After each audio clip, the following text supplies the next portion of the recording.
Mantap. Selamat pagi Bapak Ibu yang diberkati dalam Tuhan kita. Assalamualaikum warahmatullahi wabarakatuh. Salam sejahtera Tabea. Tabea. Yang kami hormati Ibu Kepala Sekolah SD Negeri 2 Paso, yang kami banggakan dan kami cintai, Dewan Guru SD Negeri 2 Paso.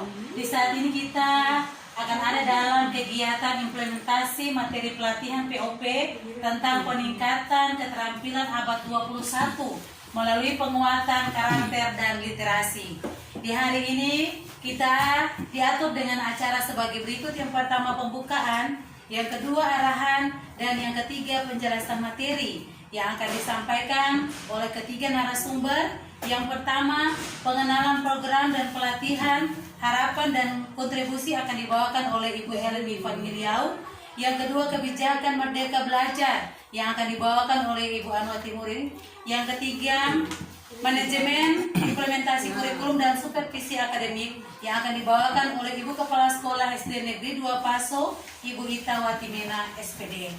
Kita pindah kepada acara yang kedua, arahan oleh Ibu Kepala Sekolah. Kepada Ibu disilakan.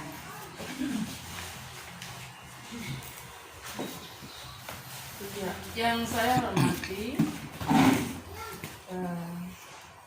pembawa acara dan yang sangat saya kasihi dan banggakan rekan-rekan guru SD 2 Paso yang sangat berantusias untuk ada bersama-sama dengan kita di pagi ini mengikuti implementasi materi pelatihan POP tentang peningkatan keterampilan abad 21 melalui penguatan karakter dan literasi. Patut kita panjatkan puji dan syukur kehadiran Tuhan yang Maha Kuasa atas segala kemurahan dan cinta kasih-Nya, maka kita boleh melewati perjalanan panjang dalam pelaksanaan tugas dan tanggung jawab kita di tahun ajaran 2021-2022, dan tanpa kita sadari kita sudah ada pada pertengahan semester 1. Ya. Dan pada kesempatan ini kita masih diberikan kesempatan lagi oleh Tuhan untuk mengembangkan kemampuan kita sebagai guru, sebagai orang-orang yang dipercayakan Tuhan, tapi juga yang dipercayakan pemerintah dalam pelaksanaan tugas dan tanggung jawab mendidik, mengajar, dan melatih anak-anak Tuhan yang berada di Desa Paso ini. Bapak Ibu yang saya hormati, pada beberapa waktu yang lalu melalui organisasi penggerak kita diberi pencerahan tentang materi-materi yang dapat memotivasi kita dalam pelaksanaan tugas dan tanggung jawab demi untuk mencapai suatu hasil yang lebih baik. Dan materi-materi itu dia tidak hanya mengendap untuk orang-orang yang mengikuti kegiatan pelatihan tersebut saja, tetapi oleh dorongan dan motivasi dari organisasi penggerak ini, kita dituntut untuk harus bisa mengimplementasikan materi ini untuk rekan-rekan guru yang ada di sekolah kita masing-masing, sehingga kita semua memiliki pengetahuan tentang semua materi yang diberikan pada saat pelatihan tersebut. Dan pada pagi ini kita nantinya akan masuk dengan materi-materi yang sudah disampaikan oleh pembawa acara bagi kita tadi. Kami harapkan supaya teman-teman guru semua bisa mengikutinya dengan baik, sehingga kita bisa melihat hasil ataupun adanya perubahan-perubahan yang berawal dari pengetahuan kita dan pemahaman kita terhadap apa yang nantinya akan disampaikan. Sehingga ke depan kita tidak tinggal sebagaimana biasa-biasa saja, tetapi kita akan lebih berpacu sesuai dengan perkembangan ilmu pengetahuan dan teknologi yang ada sekarang ini. Ya, dengan demikian pada kesempatan ini saya kembalikan acara ini kepada pembawa acara untuk Terima kasih Bu Kepala Sekolah atas arahan yang disampaikan. Bapak Ibu, mari kita akan masuk dalam pemberian materi yang akan dibawakan oleh Ibu Ellen Nifani Gliau. Yang pertama pengenalan program pelatihan dan yang kedua harapan dan kontribusi. Pada Ibu Ellen disilakan. Ya, terima kasih atas kesempatan yang diberikan kepada saya. Saat ini yang saya hormati Ibu Kepala Sekolah dan teman-teman guru, untuk materi pelatihan POP kita di saat ini tentang peningkatan keterampilan ABD 1 melalui penguatan pendidikan karakter dan literasi. Yang pertama kita mulai dengan pengenalan program dulu, supaya kita bisa mengetahui bahwa apa saja yang materi-materi apa saja yang mau kita dalami dan mau kita pelajari demi peningkatan kita dalam proses pembelajaran di sekolah bagi anak-anak kita, bagi anak-anak kita sekalian. Untuk itu yang pertama kita lihat pengenalan program peningkatan kecakapan ABD 21 melalui penguatan pendidikan karakter dan literasi. Menyangkut dengan program tersebut, dari program POP itu ada latar belakang, ada hal-hal yang melatar belakangi sehingga materi pelatihan POP itu harus diberikan kepada Bapak Ibu. Yang pertama yaitu fakta hasil survei internasional PIRS 2011, 2009, dan 2021 yang mengukur keterampilan membaca anak Indonesia itu menduduki peringkat bawah. Jadi ketua anak Indonesia itu dia menduduki peringkat bawah, maka perlu mengangkat ini. Kemudian yang kedua, tuntutan keterampilan membaca pada abad 21 adalah kemampuan memahami informasi secara analitis, kritis, dan reflektif.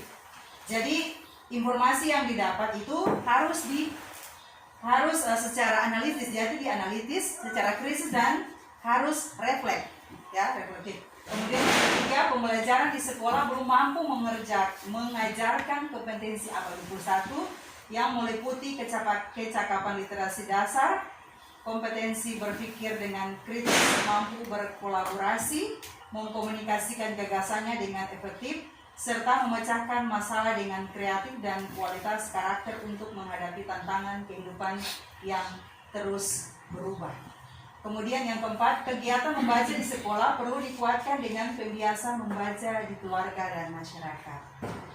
Mungkin yang ini melatar belakangi, dan keempat-empat ini memang sangat penting untuk kegiatan ini untuk dia jalan. Kemudian dari implementasi materi pelatihan POP ini, ada tujuan dari program yang dijalankan itu kurang lebih ada 4 tujuan. Yang pertama, meningkatnya karakter anak melalui pendidikan kecakapan hidup yang terintegrasi ke dalam kegiatan pengembangan diri. Jadi itu tujuan programnya. Yang kedua, meningkatnya minat baca anak melalui gerakan literasi sekolah yang terprogram dan terukur. Yang ketiga, meningkatnya kecakapan abad 21 melalui pembelajaran berbasis proyek dan HOTS, Higner Order Training Scale. Yang keempat, terciptanya ekosistem literat di sekolah. Berarti tempat literasi di sekolah ya. Kemudian sasaran programnya, jadi Bapak Ibu, sasaran program yang pertama di sini itu pengawas sekolah. Itu mungkin sudah jalan. Kemudian kedua, kepala sekolah, nanti juga guru yang sementara kita jalan ini Bapak Ibu. Kemudian yang keempat, peserta didik yang nanti akan kita implementasikan juga ke peserta didik melalui kegiatan peningkatan keterampilan, pendidikan karakter dan literasi. Kemudian yang kelima, masyarakat, orang tua, peserta didik. Jadi ada juga sasaran yang ketong di sini, yaitu kepada masyarakat, dalam hal ini orang tua dari anak-anak kita yang kita didik di sekolah. Iya.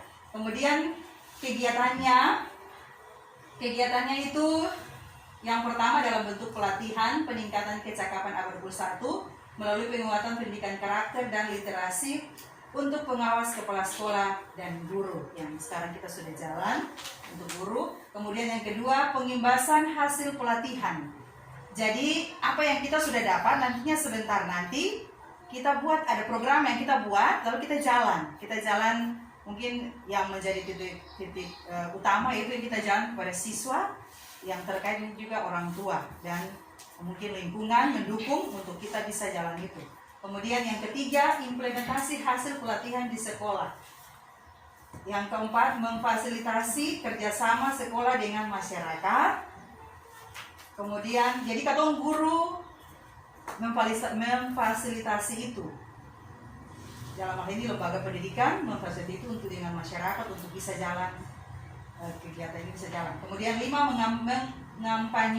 mengampanyekan, jadi bentuk kampanye tentang penguatan pendidikan karakter dan gerakan literasi sekolah. Itu mungkin dia punya bentuk kegiatannya. Kemudian ini struktur pelatihan yang nanti katong dapat materi-materi kurang lebih 2 hari ini, di hari ini dan besok, yaitu ada kurang lebih 9 yang katong akan jalani. Yang pertama itu pengenalan program pelatihan yang sekarang ini saya sudah paparkan tadi. Kemudian yang kedua, harapan dan kontribusi. Jadi setelah kegiatan ini ada harapan-harapan apa yang katong mau buat, yang katong inginkan, dan kontribusi berarti apa yang katong buat untuk bisa harapan itu tercapai. Kemudian yang ketiga, kebijakan merdeka belajar. Yang keempat, manajemen implementasi kurikulum. Yang kelima, supervisi akademik. Yang keenam, pendidikan karakter, yang di dalamnya ada mengenal siapa aku, apa impianku, apa hakku, nilai dan peran gender. Yang ketujuh, literasi, desain hidup literasi, gerakan literasi sekolah. Penyusunan TLS nih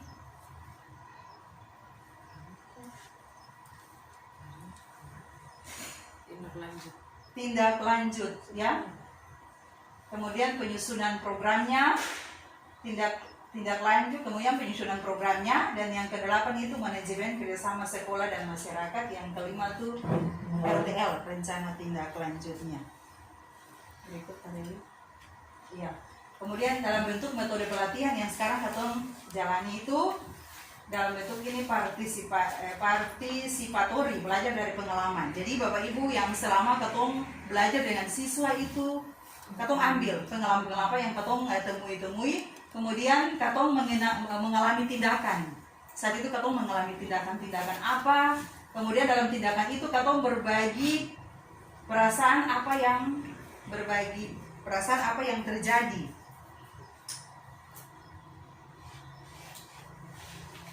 Kurang jelas ya. Jadi katong dalam bentuk pelatihan ini katong belajar semua dari pengalaman Bapak Ibu.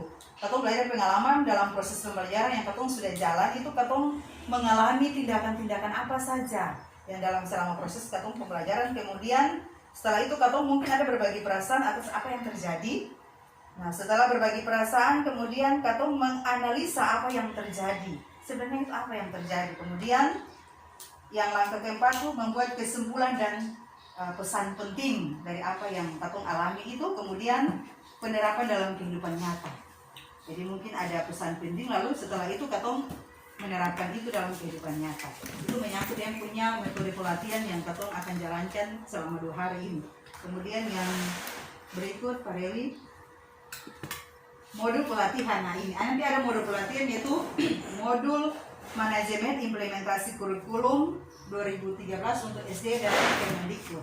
Kemudian 2 modul supervisi akademik itu ada. Kemudian 3 implementasi hasil pelatihan di sekolah. Itu nanti mungkin implementasi itu mungkin nanti buat apa Ibu? Iya. Kemudian yang keempat, memfasilitasi kerjasama sekolah dengan masyarakat. Itu juga katong buat di sekolah atau memfasilitasi. Kemudian 5, mengampanyekan PPK dan GLS ini juga nanti katong buat. Itu menyangkut dia punya model pelatihan.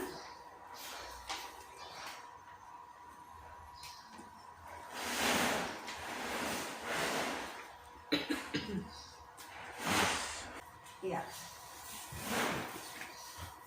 Bapak Ibu, ini mungkin kita lanjut saja karena ini saling berkaitan dengan tadi materi pertama, pengenalan program. Jadi setelah pengenalan program, mungkin dari pengenalan program tersebut kita masuk di harapan dan kontribusi.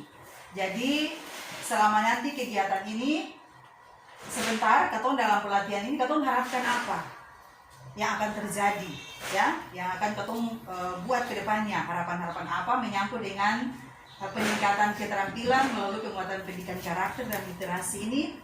Katong pun harapan ke depan apa? Kemudian setelah katong pun harapan ada, pastinya ada kontribusi. Jadi harapan yang katong mau, apa yang katong buat untuk memenuhi harapan itu. Ini dalam hal ini kita berdiskusi.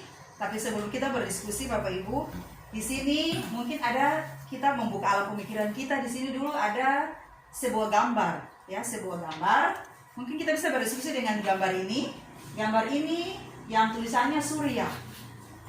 Artinya masing-masing mungkin punya pemikiran, punya pemahaman sendiri tentang gambar ini. Maksudnya apa?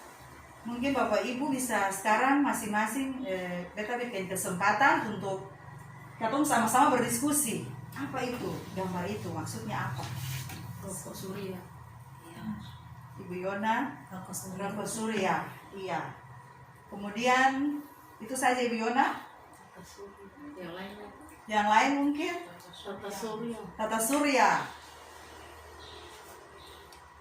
Itu saja. Rokok Tata Surya. Tapi hanya sebatas rokok saja toh Bapak Ibu. Surya tidak sebatas Surya saja. Rokok itu apa? Atau tahu rokok itu apa? Rokok itu yang biasa dihisap oleh siapa? Orang laki-laki. Ada juga perempuan yang menghisap, toh? Iya, dia padahal yang tepat. Iya, ada juga perempuan yang menghisap. Ada juga sabun Surya. Kemudian Surya Saputra. Itu apa nama orang? Nama artis. Ternyata dari sebuah gambar nama ini memiliki makna yang banyak. Apa ya? Rokok. Pasti Surya, sabun Surya, rokok. Apa tadi itu Tata Surya. Ya. Toko Surya. Iya. Mungkin dari yang tadi yang sebutkan nama-nama itu menyangkut dengan gambar ini bisa memberikan penjelasan sedikit, mungkin bisa mengaitkan dalam bentuk kehidupan sehari-hari itu rokok itu apa. Kemudian tadi yang dibilang oleh Ibu Lainata, Surya kan Tata Surya itu apa? Kalau katong hanya bilang nama, pasti dia tidak memiliki arti makna. Tapi kalau katong coba kaitkan dia dengan katong punya kehidupan sehari-hari, pasti memiliki makna dan sangat penting. Iya, coba. Surya itu kan sinar. Iya. Surya itu kan sinar, berarti dia menerangi. Iya, menerangi. Iya. Kalau Ibu Desi, Surya itu sinar bisa kaitkan dalam katong sebagai seorang guru bisa.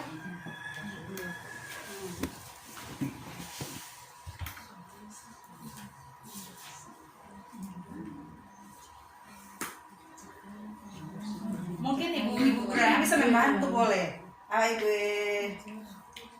Ibu Merlita. Bisa juga itu seperti guru itu diibaratkan sebagai surya cahaya untuk anak-anak. Jadi memberikan cahaya, penerang. Artinya gelap, lalu dia berikan terang untuk menerangi supaya bisa jalan. Oke. Baik, ada juga tadi bilang sabun surya. Sabun surya Ibu Mei tadi bilang sabun surya. Iya, sabun surya itu biasanya dipakai untuk mencuci. Ya, yang fungsinya untuk membersihkan. Dalam hal ini membersihkan pakaian. Kalau diimplementasikan masuk dalam tugas dan tanggung jawab kita sebagai seorang guru. Bagaimana guru itu berperan untuk membersihkan kebiasaan-kebiasaan dari siswa yang tadinya terbentuk dalam kehidupan keluarga maupun masyarakat. Bagaimana masuk ke dalam lingkungan sekolah, guru berperan untuk membersihkan segala sesuatu yang berdampak negatif dari peserta didik tersebut. Mungkin itu, terima Ya, kasih. baik Bu Mei, terima kasih.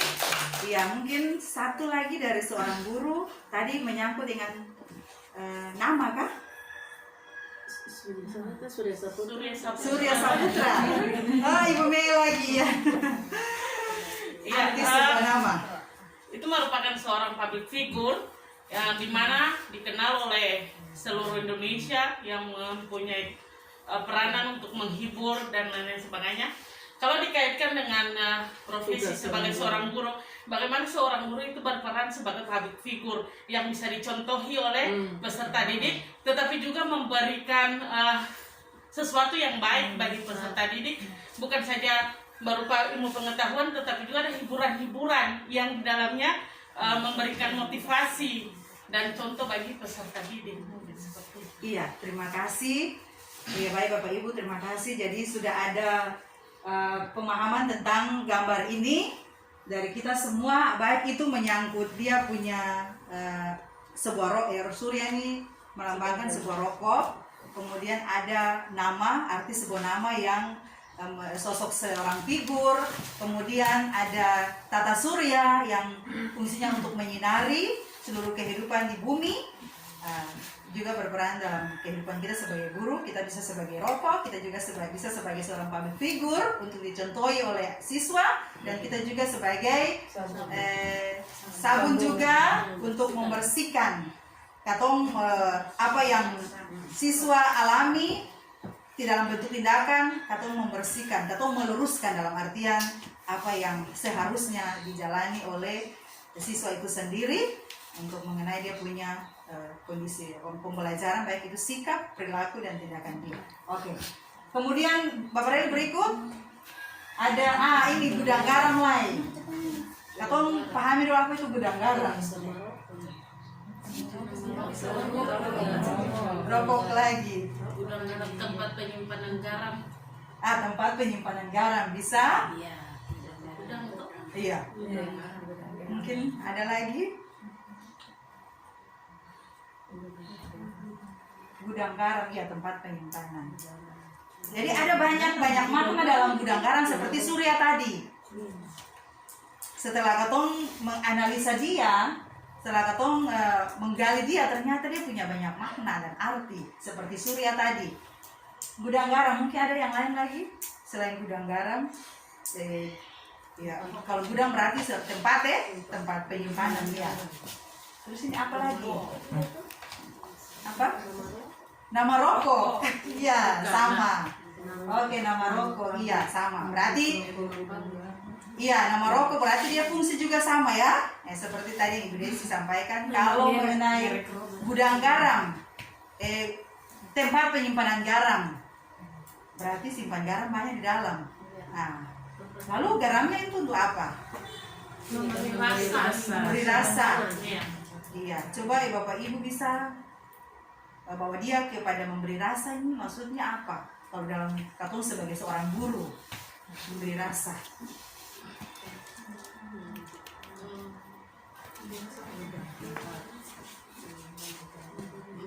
Rasa, mungkin ada rasa senang, rasa suka. Kalau dalam mungkin kita bilang dalam sebagai gudang garam, di sini kita mengambil berpikir bahwa ini tempat penyimpanan garam, yang mana garam itu fungsinya untuk memberi rasa kepada satu masakan. Kalau dimasukkan dalam konteks atau sebagai seorang guru dalam melaksanakan tugas sehari-hari, ibarat siswa yang dia tawar, ya, ketika dia datang ke sekolah dengan segala perasaan yang masih tawar, bagaimana peranan guru memberi rasa kepada anak itu dalam proses belajar mengajar, entah rasa nyaman, entah rasa kasih sayang, perhatian, di lain sisi pengetahuan, ilmu pengetahuan yang diberikan. Tetapi yang paling terpenting adalah anak itu bisa mendapat sesuatu rasa yang beda yang didapat dari kehidupan keluarga maupun masyarakat. Jadi bagaimana peran kita selaku guru untuk dapat menciptakan rasa dalam setiap proses pembelajaran. Terima kasih. Iya, terima kasih Bu Mei. Ternyata mempunyai makna juga. Jadi katong memberi rasa kenyamanan, rasa kedamaian mungkin yang katong ciptakan. Toh Ibu Mei ya. Terima kasih Bu Mei. Mungkin katong lanjut saja. Ibu Ellen, Iya, kalau Ibu ya silakan Ibu. artinya fungsi garam selain memberi rasa, tapi fungsi garam juga untuk mengawetkan. Nah, contoh saja kita lihat itu ada ikan-ikan asin, apa segala macam, itu juga diawetkan dengan garam. Nah, jadi kalau dibawa kembali ke kita punya tanggung jawab sebagai seorang guru, maka kita itu berfungsi juga untuk menumbuh kembangkan rasa percaya diri bagi anak-anak, sehingga mereka tidak mudah untuk kecewa dan lain sebagainya. Jadi barangkali itu. Iya, iya, terima kasih Ibu Kepala Sekolah sudah menambahkan. Jadi bukan saja katong memberi rasa, tapi katong juga dapat tadi mengawetkan, Iya, memberi penguatan. memberi penguatan, iya, mengawetkan, penguatan. Jadi intinya iya. memberikan penguatan kepada siswa. Ketika katong mengalami dia, katong ada dia bersama-sama dalam katong sebagai guru dalam melaksanakan katong tugas dan tanggung jawab. Iya, terima kasih Bapak Ibu. Nah, kemudian kita lanjut saja dulu. Ini Kentucky. Gambar Kentucky. Iya. Ayo, mari. Ya Ibu Ona Moli juga. Perusahaan Kentucky. Iya. Perusahaan Kentucky. Pak Ibu Ona bisa menjelaskan maksudnya perusahaan Kentucky kalau hubungannya dengan Olahan ayam. Kentucky, perusahaan ayam. Tahu. Ya Ibu Herlin. Ya Ibu Ellen, kalau diibaratkan di sekolah itu kayak tempat apa tadi Bu Ellen? Kentucky itu kayak tempat olahan ya. Iya. Jadi anggap saja sekolah itu tempat mengolah karakter, mental, pembelajaran, pokoknya hal-hal yang baik itu diterapkan di sekolah. Oke. Ya, terima kasih Bu Herlin. Jadi katong ada sudah dapat satu pendapat lagi. Bukan saja sekolah ini katong tanpa memberikan pelajaran, memberi rasa. Katong dalam hari ini memberikan perhatian, memberikan pelajaran, tapi juga tadi katong bisa mengolah. Jadi dalam lembaga pendidikan ini katong mengolah apa yang katong dapat, mungkin katong bisa kembangkan dia untuk siswa dan juga bagi katong pun diri. Dan untuk juga lembaga. Iya Ibu Ona, Lainata mungkin bisa tambahkan. Ibu Ona, terima kasih. Ya, Kentucky ini katong biasa kaitkan dia tuh dengan ayam. Ayam ini kalau untuk anak-anak itu yang paling suka itu ayam Kentucky. Lalu kalau katong kaitkan dengan katong di sekolah, bahwa sekolah ini harus disukai, tempat yang disukai oleh anak-anak. Baik itu tempat bermain, tempat belajar, tempat menimba ilmu, tempat karakter, semuanya. Jadi sekolah ini menjadi tempat yang nyaman untuk anak-anak, yang disukai oleh anak-anak. Iya. Terima kasih Bu Lainata. Iya Ibu Soisa. Kentucky, tentang Kentucky ini untuk mengolah ini dia dibilang ayam Kentucky itu ada katong mesti butuh rempah-rempah ya, bawang, roiko untuk menyedapkan ini masakan ini Kentucky ayam Kentucky. Untuk katong sebagai guru katong harus menciptakan katong punya cara belajar yang baik untuk anak itu. Dia maksudnya maksud beta begini, cara katong sebagai guru untuk anak itu dia mau senang biru ini atau mengajarnya senang bagus, maksudnya menarik dia tuh perhatian. Untuk itu katong sebagai guru katong harus punya reaksi untuk anak itu supaya dia senang. Katong punya proses belajar itu, maksudnya itu supaya jangan katong guru ini terlalu duduk. Kalau katong duduk juga nanti itu juga akan disebut itu rampa-rampa itu yang tadi itu yang bilang tadi. Itu juga akan termasuk itu. Katong harus berdiri, ya. Katong harus berdiri, katong harus menciptakan ruangan belajar itu harus nyaman, tenang, senang. Anak-anak itu punya pemahaman untuk mereka cepat menangkap atau punya pembelajaran itu yang disebut ini Kentucky ini.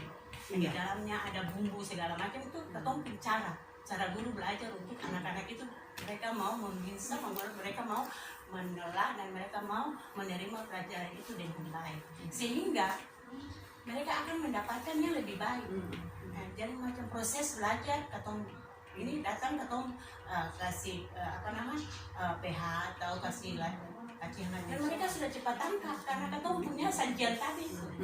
Seperti itu. Makanya dari ini. Iya. Ibu Ellen barangkali Iya, tambah Ibu satu. Kepala Sekolah, iya. Sambung apa yang tadi disampaikan oleh Ibu Soisa.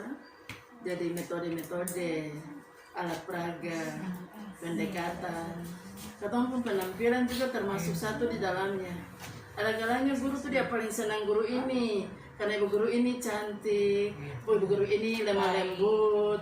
Nah, tapi kalau misalnya datang dari rumah dengan muka marah-marah, dengan sendirinya siswa semua hadir semua untuk ikuti pembelajaran di saat itu, sehingga akhirnya apa yang diharapkan itu memang terjawab sudah. Dia senang untuk tetap ada di sekolah, jam sekolah juga dia ingin untuk diperpanjang. Tapi kalau misalnya dia datang mendapatkan sesuatu yang tidak menyukai atau tidak senang, dia mau tidak suka ada di sekolah. Yang kayak Bu. Iya, ya terima kasih. Saya tambahkan oleh Ibu Soisa dan Ibu Kepala Sekolah tentang mungkin pemberian Kentucky ini ada bumbu-bumbu, mungkin memberikan Apa yang minat bakat anaknya sedari kecil pasti orang tua tahu. Tapi guru di sekolah juga harus bisa menggali apa yang menjadi minat. Iya, apa yang seperti saya ulangi kalimat Ibu Kepala Sekolah ya, dulu Ibu Kepala Sekolah pernah bilang seperti ini. Anak yang kurang, cari-cari di antara kekurangannya pasti ada kelebihannya. Nah, kelebihannya itu guru harus expose. Guru harus expose kelebihannya itu. Karena kelebihannya itu yang bisa membuat dia mandiri nantinya, tidak bergantung kepada orang lain. Tetapi kalau kita memaksakan dia harus bisa A, bisa B, bisa C, sedangkan dia misalnya punya kekurangan di situ, kita tidak bisa menilai anak-anak tuh tidak bisa kotak-kotak begitu. Harus secara keseluruhan apa yang dia punya, kita harus expose. Kelak yang dia punya itu jika tersalurkan, dia bisa mandiri dengan hal itu. Saya kasih contoh nih. Dulu anak yang kurang mampu, anak kurang mampu di sini. Namanya saya tidak usah sebutkan lah. Dia tidak mampu secara akademik, sangat tidak mampu secara akademik, tetapi secara olahraga dan kemampuan itu diperoleh dari guru olahraga di sekolah tuh sejak dia menginjakkan kaki di kelas 3. Kemudian diasah, diolah, dilatih, dia bisa mewakili, bukan mewakili sekolah, bukan mewakili kota, tapi mewakili provinsi ini mengikuti ajang olahraga di tingkat nasional. Nah, sekarang hal seperti itu yang membuat dia mandiri. Dia tidak bergantung kepada orang lain. Seperti itu, Ibu Kepala Sekolah dan teman-teman. Jadi kita jangan selalu menilai anak itu ya. Pokoknya seperti yang Ibu An bilang, menyiapkan peserta didik agar nantinya mereka bisa tidak menjadi beban, itu tidak menjadi beban, itu artinya tidak menggantungkan diri kepada orang lain, begitulah. Harus bisa mandiri dengan apa yang dia punya. Dia tidak bisa mandiri dengan apa yang orang lain punya. Apa yang dia punya, dia bisa mandiri dengan itu. Seperti itu menurut saya. Oke, Bapak Ibu, jadi menarik sekali apa yang disampaikan oleh Bu Yona, bahwa itu yang dibilang merdeka belajar. Jadi katong tidak boleh memaksakan katong punya kehendak kepada anak-anak. Memang mungkin di akademik itu dia lemah, tapi di non akademik dia punya keunggulan tersendiri. Untuk itu mari katong bisa mengetahui bakat dan minat daripada semua anak didik kita, apalagi di masing-masing wali kelas sudah mengetahui dari anak nomor 1 sampai nomor 20 sekian. Oh, yang ini begini, yang ini begini. Nah, lalu kita dalam proses pembelajaran katong tidak boleh orang istilahnya menyulitkan dia, tapi tanggung jawab kita sebagai guru untuk bagaimana anak-anak itu dia bisa merasa merdeka dalam setiap proses pembelajaran. Ada yang lain, Bapak Ibu? Ada yang lain? Ya, sejelas tadi apa yang disampaikan oleh Ibu Yona bahwa bakat dan minat itu bisa jadikan mereka sebagai seseorang yang mandiri sehingga mereka bisa mengembangkan apa yang ada pada diri mereka. Next. Iya, Bapak Ibu mari kita lihat ini fakta atau hoax. Dan kenyataannya sekarang ketika seseorang itu dia mengikuti pendidikan dari jenjang SD sampai jenjang SMA, mereka cari dengan namanya itu ijazah, padahal dalam prakteknya ilmu yang mereka dapat itu tidak mereka bisa salurkan dengan baik karena pengangguran di Indonesia ini terlalu banyak. Dan akibat dari pandemi virus COVID-19 ini juga banyak orang-orang kehilangan lapangan pekerjaan. Bapak Reli, next. Iya, Bapak Ibu mari kita lihat ini orang-orang. Orang-orang ini Bapak Ibu, inilah orang barat ya, kata saya bisa kuasai 20 nama, tapi nanti kita lihat ini adalah tokoh-tokoh yang mereka tidak memiliki ijazah. Mereka tidak kuliah sampai dapat gelar doktor, profesor, tidak. Tetapi karena bakat dan minat mereka, mereka menjadi orang-orang yang sukses. Bapak Ibu, bagaimana dengan tokoh-tokoh ini? Bapak Ibu kenal dong, Seng? Kenal. Ya. Ada satu itu sebagai penemu akun Facebook. Yang satu ini dia penemu komputer merek apa tuh nama? Apple. Ya. Kemudian yang satu ini dia sebagai, nanti kita lihat sama-sama Bapak Ibu. Kebetulan ini orang barat, terus saya bisa fasih dong nama-nama Bapak Ibu. Bapak Reli, next. Iya, Bapak Ibu mereka sukses. Iya, mereka sukses. Mereka tidak bisa sekolah dengan mendapat gelar doktor, profesor dan sebagainya, tapi mereka bisa mengubah dunia. Semua orang bisa memiliki itu. Iya, dia adalah sebagai seorang Bill Gates. Ini dia pencipta sistem operasi Windows yang telah membantu banyak pengguna komputer pribadi. Bapak Ibu sudah menggunakan itu dan semua orang tergantung untuk komputer. Sekarang di dunia IT siapa yang tidak menguasai berarti dia ketinggalan Bapak Ibu. Oke, dia sudah memiliki perusahaan sendiri. Dia ini tidak seperti seorang yang memiliki ijazah doktor, profesor, tidak. Dia orang biasa saja, tapi dia bisa menciptakan segala sesuatu yang mengubah dunia. Lanjut, Bapak Relin. Iya, ini Steve Jobs. Dia adalah pendiri Apple. Ada sudah terkenal bakat inovasinya.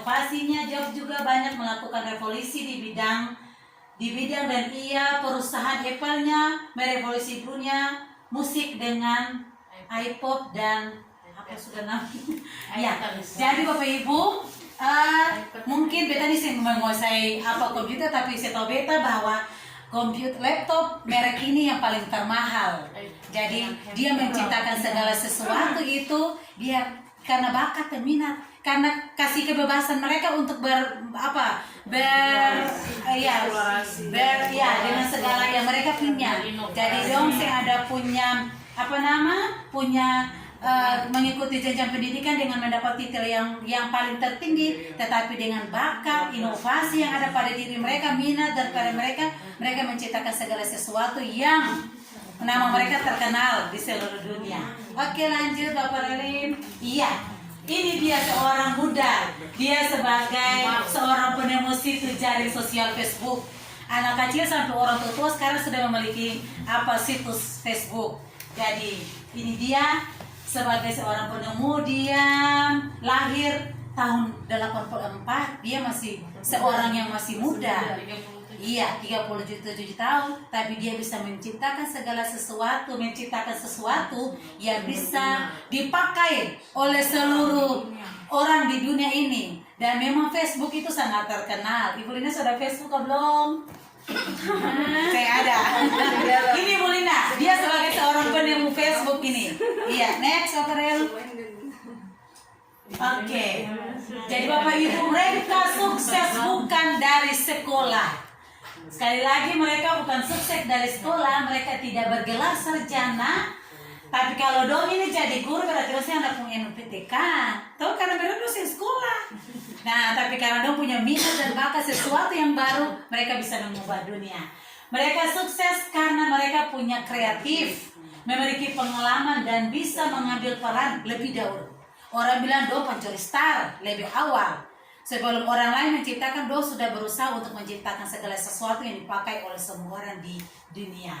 Mereka sukses karena bisa menciptakan dan menemukan sesuatu yang bermanfaat buat orang banyak. Dan memang sama itu bermanfaat.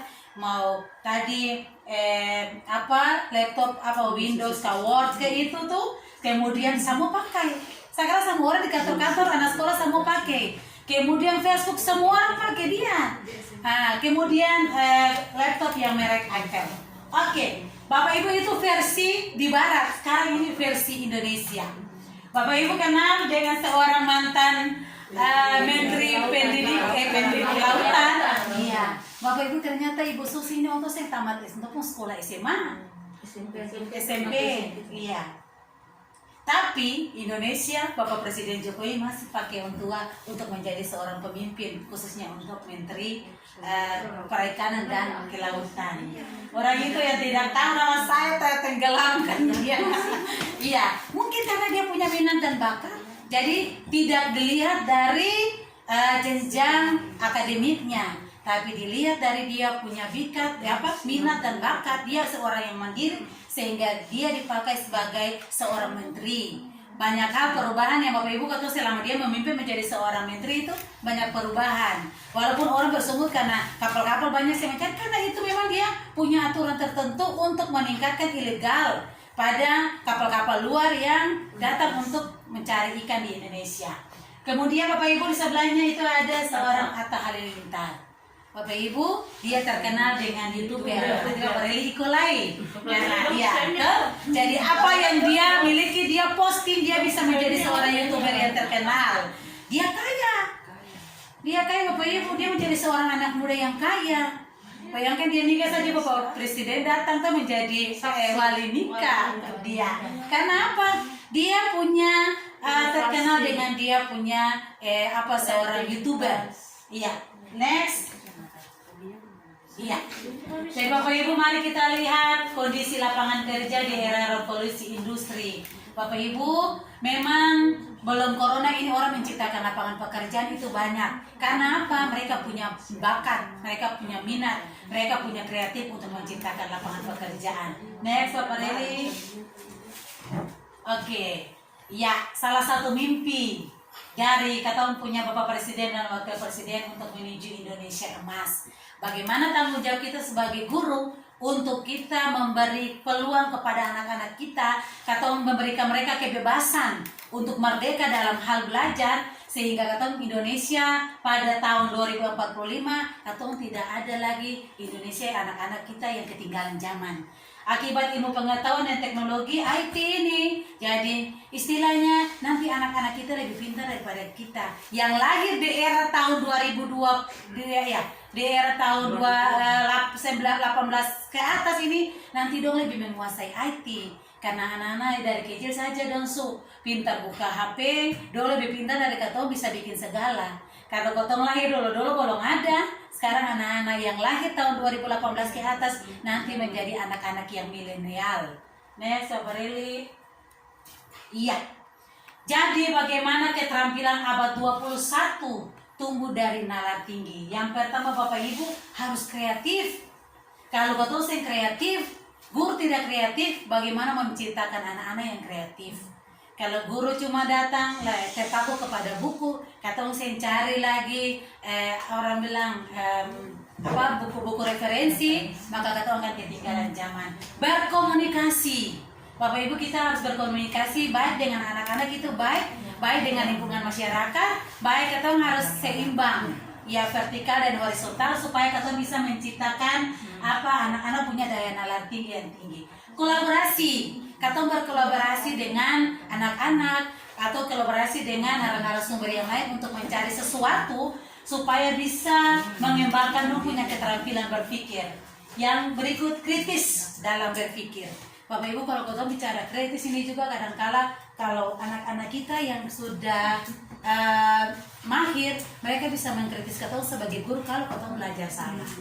Atau dalam memberikan materi kata ada keliru, anak-anak sudah bisa mengkritis kata sebagai seorang guru. Untuk itu sebelum kita menerapkan kepada anak-anak, guru harus menguasai dulu. Atau guru harus menguasai dulu dengan dia punya keterampilan kreatif, komunikasi, kolaborasi, dan juga dalam berpikir kritis. Bapak Ibu, berpikir kritis ini untuk mendorong anak-anak tertentu, anak-anak tertentu mulai dari usia dini sampai dengan usia lanjut, supaya mereka ketika mereka menerima informasi, mereka bisa menganalisis. Semua hal ini dibutuhkan untuk imajinasi dan pengetahuan, baik itu kita sebagai dewan guru maupun juga sebagai anak-anak atau peserta didik. Next, Bapak Reli. Ya, kata punya kritis dalam berpikir, Bapak Ibu. Ini ada faktor intrinsik dominan dan faktor ekstrinsik dominan. Jadi yang kata kenal dengan lots dan hots. Iya. Jadi untuk tingkatan lots itu menghafal, memahami, mengaplikasi. Itu katong sudah lakukan akan Bapak Ibu di sekolah. Katong sudah lakukan akan, cuma katong terpaku kepada satu saja, misalnya seperti itu. Kalau menghafal, memahami, mengaplikasi ini akan ada di jenjang yang paling kecil, jenjang bawah. Sementara untuk hots itu ada di jenjang yang paling atas, C4, menganalisa, mengkomunikasi, dan mencipta.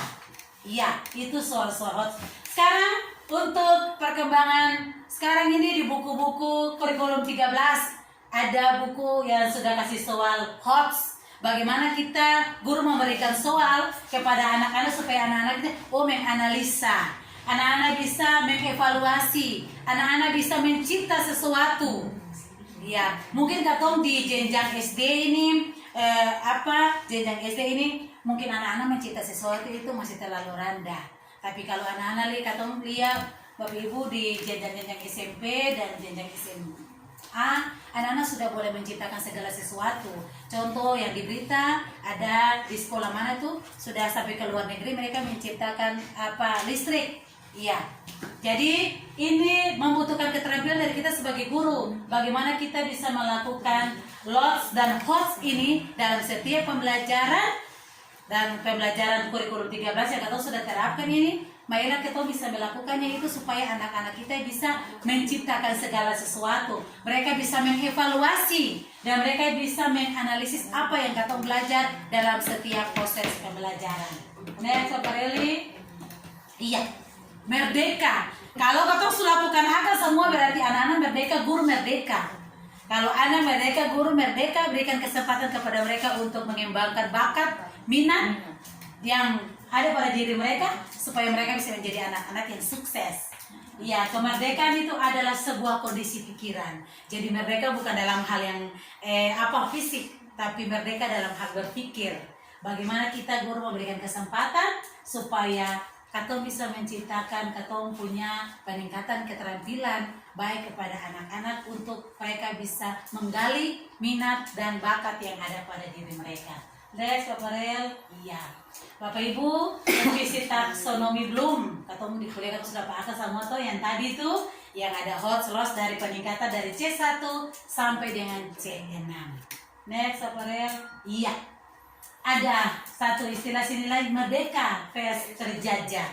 Oke, jadi terjajah itu lots yang tadi tuh dari C1 sampai dengan C3, yang ada pilihan lain. Kalau cuma menghafal, memahami, mengaplikasi itu terjajah. Sementara merdeka anak-anak harus menciptakan segala sesuatu, anak-anak harus memilih, menganalisa, mengevaluasi, mencipta sesuatu untuk pengembangan dia punya karir, pengembangan dia punya bakat dan minat yang ada pada dirinya. Next, Bapak Riel. Iya. Oke, memecahkan masalah dengan penalaran tinggi yang tadi tuh. Yang berpikir kritis, kreativitas, kolaborasi, komunikasi, ya. Dan berpikir kritis. Bagaimana kita bisa berpikir? Guru bisa berpikir kritis untuk mengembangkan anak-anak dalam setiap proses pembelajaran di tingkatan pendidikan masing-masing. Next, Bapak Riel. Oke, ini salah satu tokoh pendidikan nasional, ya, pendidikan Indonesia, Merdeka Belajar. Jadi menurut Ki Hajar Dewantara ada 4. ada ngandel, ada kendel, ada kandel, ada bandel. Iya, Bapak, mari kita lihat dia punya arti sama-sama. Seperti ya.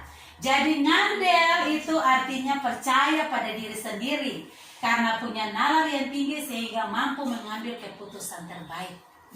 Iya, ngandel Bapak Ibu. Tuh bahasa Jawa Pak Ibu. Kemudian kandel. Kandel itu artinya tebal. Arti alias tidak tergoyahkan karena sudah memiliki kepercayaan diri.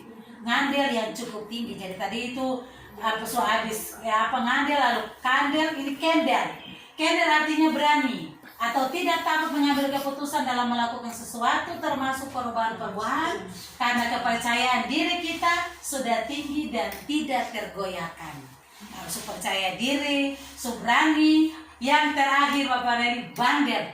Jadi kalau tiga tadi dia saya bikin berarti dia masuk di level yang keempat, bandel. Artinya pemberontak. Orang yang percaya dirinya tinggi dan tidak tergoyahkan serta memiliki keberanian yang kuat biasanya cenderung suka memberontak terhadap hal-hal yang tidak sesuai dengan kepercayaannya. Jadi kalau dia sudah memiliki kepercayaan yang tinggi, dia rasa dia betul, maka dia akan memberontak kalau ada hal yang salah. Jadi sama dengan kita, kalau anak-anak sudah berpikir kritis, lalu mereka mengevaluasi atau mereka mengkritik atau sebagai guru, lalu ketemu bilang ini pemberontak bandel, padahal itu salah. Karena dia tahu yang dia pikir itu betul, tapi mungkin waktu dalam proses pembelajaran guru kasih tidak sesuai dengan yang dia tahu, maka dia akan menjadi seorang yang pemberontak. Jadi jangan guru langsung mengambil keputusan bahwa duduk salah saya. Tapi bagaimana cara guru mengevaluasi, ternyata yang tadi kita bikin itu salah. Jadi mari kita kasih kesempatan kepada anak-anak kita untuk merdeka. Ini Dari bab 1 itu pendahuluan. Ada ya bagian A, latar belakang.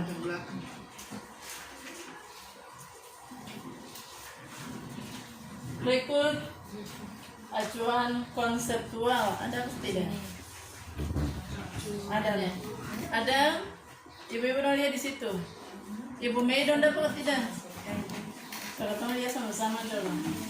Terus landasan hukum. Ada ini. Setelah landasan hukum, tujuan pengembangan kurikulum. Dari landasan itu ada 3. Ya, ada 3. Itu coba lihat situ dulu.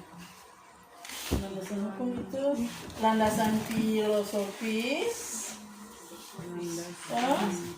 kemudian teoritis, kemudian yang ketiga itu yuridis.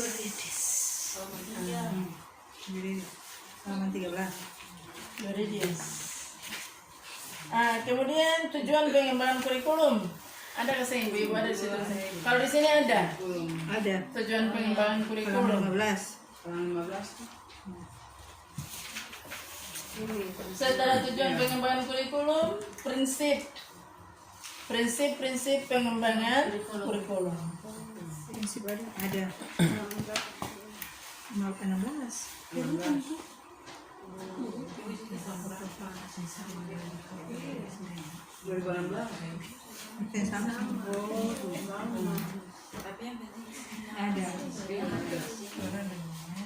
Kalau begitu coba ibu-ibu, misalnya kalau ada bagian-bagian yang tidak ada itu tolong dicatat ya.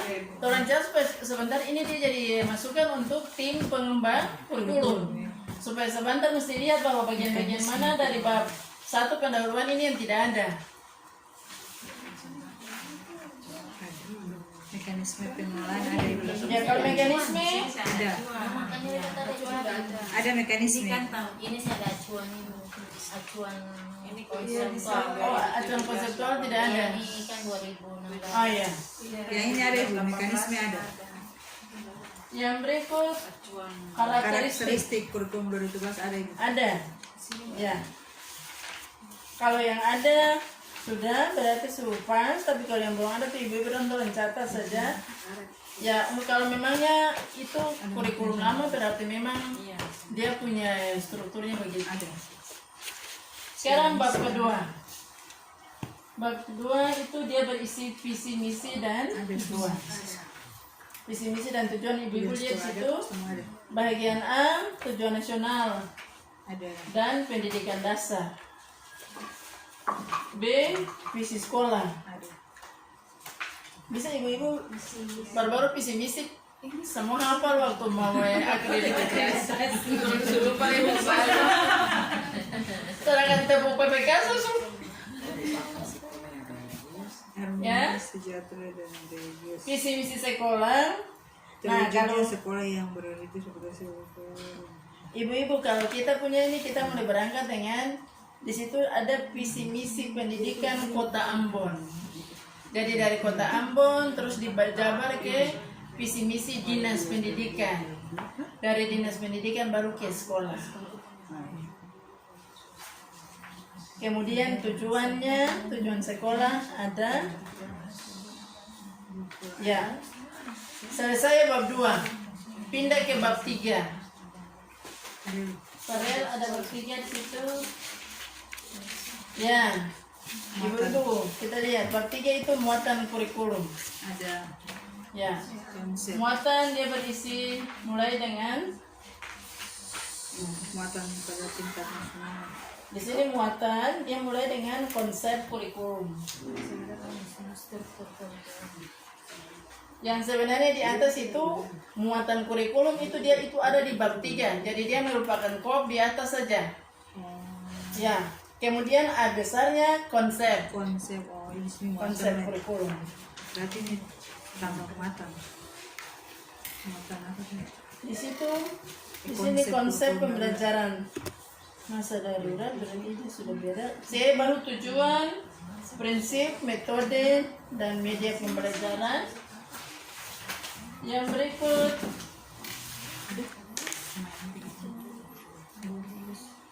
ibu-ibu ini di sana itu persiapan belajar dari rumah. Ini berarti ibu-ibu dong tarik sampel ini kurikulum apa nih?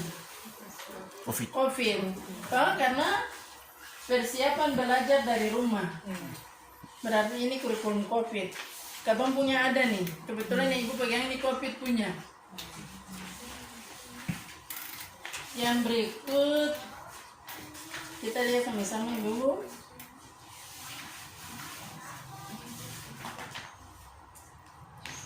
Pelaksanaan belajar dan dari rumah oleh peserta didik ada di sini di kurikulum COVID ini ada di sini. Pelaksanaan belajar dari rumah oleh guru ada.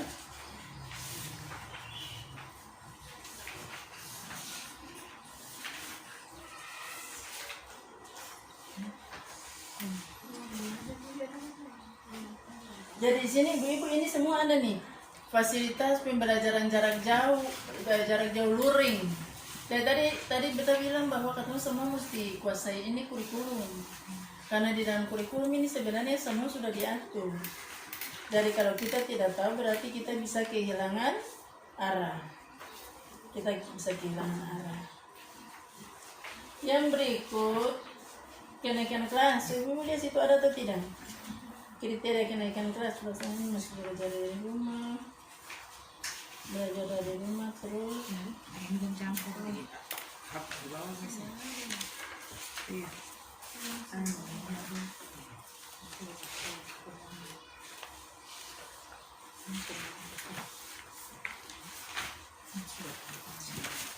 Ya, jadi ini dia ada mengatur tentang apa namanya muatan-muatan pelajaran yang dilakukan tiap kelas dari rumah. Ya, ini semua ada SBDP, semua ada PJOK, ada terus pendidikan agama Katolik, budi pekerti, PKN, bahasa Indonesia dia punya KD dan ini.